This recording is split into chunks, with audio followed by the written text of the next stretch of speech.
भारत विशेष में जो कार्यक्रम आप सभी के समक्ष प्रस्तुत है वो है जश्न उर्दू।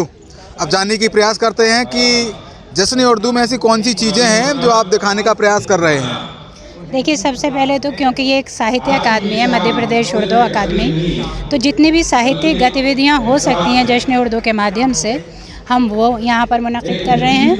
और क्योंकि ये संस्कृति विभाग के अंतर्गत आता है तो हम सांस्कृतिक कार्यक्रम भी यहाँ पर प्रस्तुत कर रहे हैं। हमारी कोशिश ये है कि जो भारत की मुख्य धारा है, साहित्य की दृष्टि से, कला की दृष्टि से, शिक्षा की दृष्टि से, संस्कृति की दृष्टि से, उसके जो विषय होते हैं, उसके जो मौज़ूआत होते हैं, उस पर ही हर साल जश्न उर्दू आयोजित हो। इस बार आपने देखा कि आत्मबोध से विश्वबोध इसका केंद्रीय विषय है। तो आत्मबोध से विश्वबोध का मतलब है कि हमारे हर सत्र में जितने बौद्धिक सत्र हैं उसमें हम इस पर चर्चा करेंगे कि उर्दू साहित्य के माध्यम से हम कैसे आत्मनिर्भर भारत की तरफ और विकासशील से विकसित भारत की तरफ किस तरह अदब के हवाले से जा सकते हैं।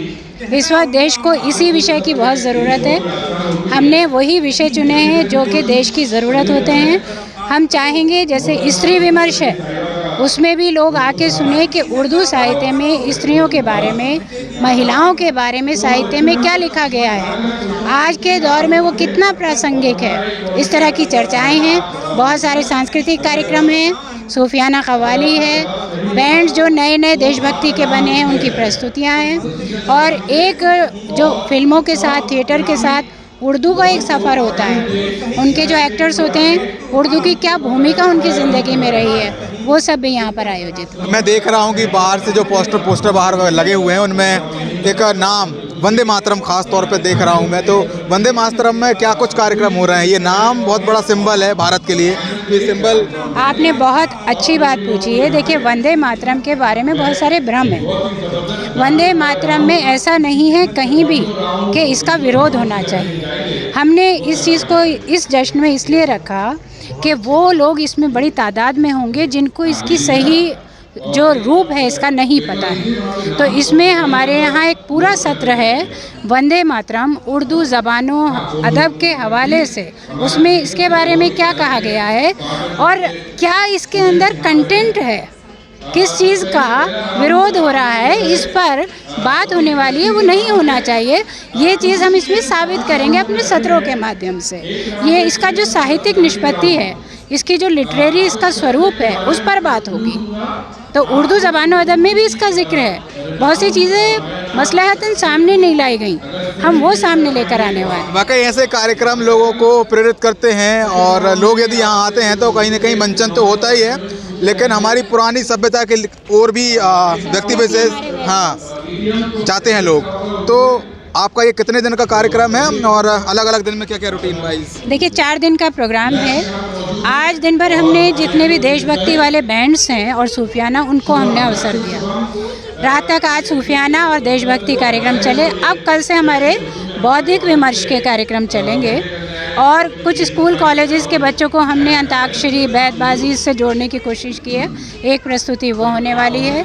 फिर उसके बाद यही जो जिसके बारे में हम चर्चा कर रहे थे, एक सत्र वंदे मातरम पे जिसमें इकबाल मसूद साहब, मनोज श्रीवास्तव साहब, और रात में कुल हिंद मुशायरा उर्दू ज़बान और तहज़ीब की बहुत बड़ी चीज़ मानी जाती है, तो मुशायरा भी इसमें मुनक़िद होगा। इस तरह से हर दिन 3 सत्र होने वाले हैं जो बौद्धिक भी होंगे, फिल्म और थिएटर से भी जुड़े हुए होंगे। रहमान एक बहुत बड़ा इन्फ्लुएंसर है, इस वक्त लोगों में बड़ा पॉपुलर है। वो थोड़ा सा हास्य के रंग में उर्दू के तलफ़ुज़ जो प्रोनाउंसिएशन होता है उस पर उनकी प्रस्तुति होने वाली है, तो एक नाट्य के रूप में होगी। इसके अलावा मीना कुमारी की ज़िंदगी पर एक बहुत अच्छा नाटक बना हुआ है और उनका उर्दू के साथ सफ़र कैसा रहा, वो उस पर पूरे नाट्य प्रस्तुति एक ये होगा। वंदे मातरम को 150 साल हो गए, यानी 150वीं जयंती हम मनाई है इस बार हमने। तो वंदे मातरम को लेके और क्या कुछ हो सकता है, यानी आपके नज़रिए से बतौर सांस्कृतिक प्रोग्रामिंग में? हमने उसको, जैसा मैंने बताया कि बौद्धिक सत्र में तो बात होने वाली है, लेकिन हमने उसको जितने हमारे म्यूजिशियंस हैं उनका एक करवाया कंपटीशन के वंदे मातरम को कव्वाली में कीजिए। इतनी खूबसूरत प्रस्तुति बनी है वो। हाँ, वंदे मातरम का जो गायन है वो कव्वाली में कीजिए, तो क्योंकि एक पूरा तबका कव्वाली का दीवाना होता है तो उस तक ये सब पहुंचेगा, इसका कंटेंट पहुंचेगा।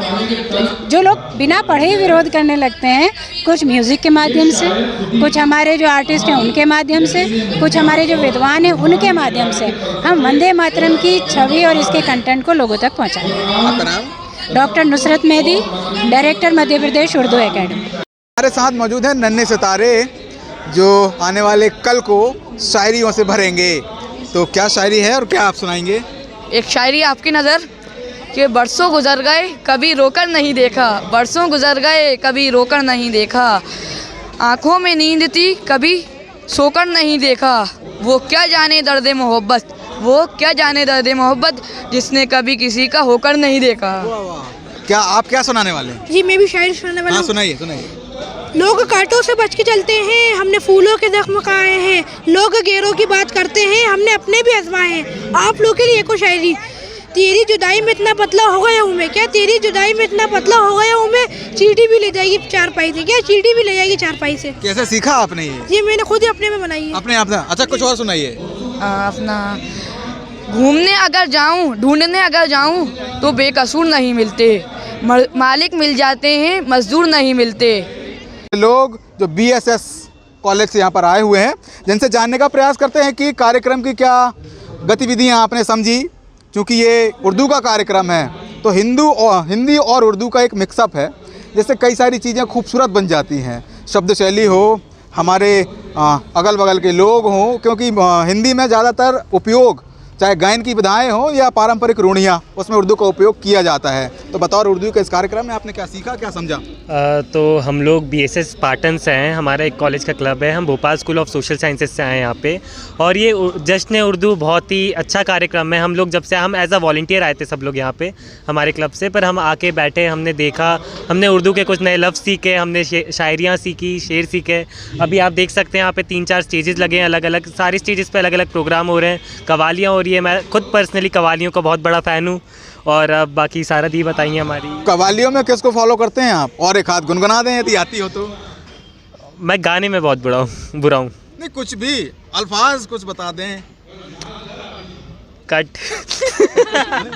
हाँ, क्या कुछ कहना चाहेंगे आप उर्दू के इस कार्यक्रम में? उर्दू मेरी बहुत फेवरेट लैंग्वेज है। आई लाइक इट, बहुत ही ज़्यादा पसंद है। मुझे पर्सनली खुद नहीं आती है बट सिंस लाइक सुनना पसंद है। हाँ, एंड बचपन से मेरे डैड भी शायरी ही करते हैं, अभी भी करते हैं, वो उर्दू एकेडमी में भी हैं। तो मुझे तो शायरियाँ वैसे ही बहुत पसंद है। It's like one of my favourite. ये कि इसमें वंदे मातरम को लेकर, चूँकि हम 150वीं जयंती वंदे मातरम की मना रहे हैं, यहाँ वंदे मातरम को बतौर गजल भी प्रस्तुत किया जा रहा है। तो उस विषय को लेकर आप क्या कुछ कहना चाहेंगे? ये अच्छी पहल है और वंदे मातरम जैसे जनगण मन अधिनायक जय है हमारा राष्ट्रगान है, उसी तरह वंदे मातरम हमारा राष्ट्रगीत है। तो मेरे लिए दोनों सम्मानीय है और दोनों का सम्मान हम करते हैं। न थके हैं कदम, ना ही हिम्मत हारी है, मैंने देखे हैं कई दौर और सफर आज भी जारी है। नमस्कार, जय हिंद।